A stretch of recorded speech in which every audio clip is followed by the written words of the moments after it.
Hello, today we are doing finding missing factors.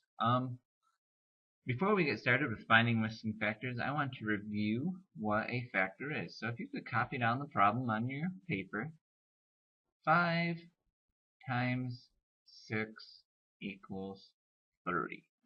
Okay, and I just want to remind you that these two numbers here, the two numbers that make up the problem, those are both called factors.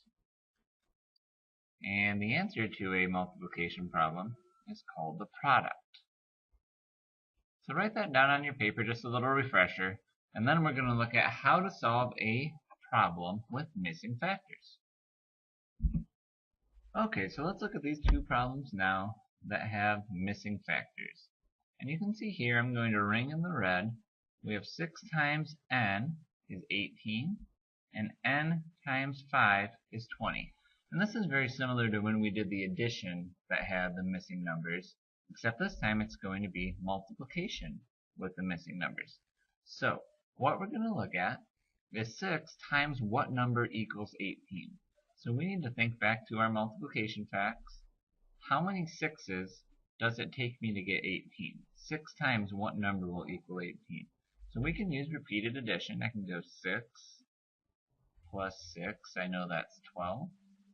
Plus 6 more, I know that equals 18.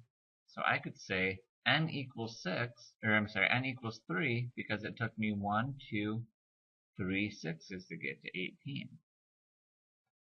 So 6 times 3 equals 18. So we can see that n equals 3. Also, another strategy you can use for this is just saying, I know 6 times 3 is 18. I know my multiplication facts. You are allowed to do that as well. So if we look at this bottom one here, we have n times 5 equals 20.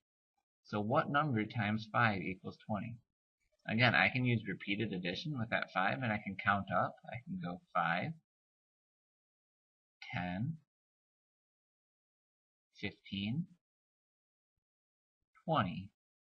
I know that it takes 1, 2, 3, 4, 5's to make 20, or n equals 4. And again, another way you can do that is just know, I know 5 times 4 is 20, so I know that n is going to equal 4. Okay, let's put a couple up on the board for you to try yourself. Okay, I've put 4 problems up on the screen for you here.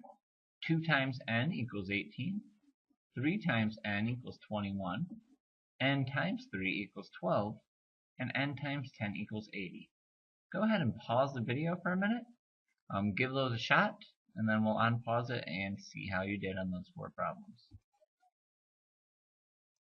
Okay, so looking at my first problem here, we had 2 times n equals 18. If you did this one correctly, you would have n equals 9, because 2 times 9 equals 18. Looking at our next problem, we had 3 times n equals 21. For this problem, you should have n equals 7, because 3 times 7 is 21. For our next problem, we had n times 3 equals 12. If you did this problem correctly, you would have n equals 4, because 4 times 3 equals 12. And our last one, n times 10 equals 80. If you did this one correctly, you would have n equals 8, because 8 times 10 equals 12. Hopefully that's a pretty easy lesson for you. It's a little bit different kind of thinking. You have to think backwards instead of thinking for the answer. But hopefully you did alright with that, and we'll see you in class tomorrow. Bye-bye.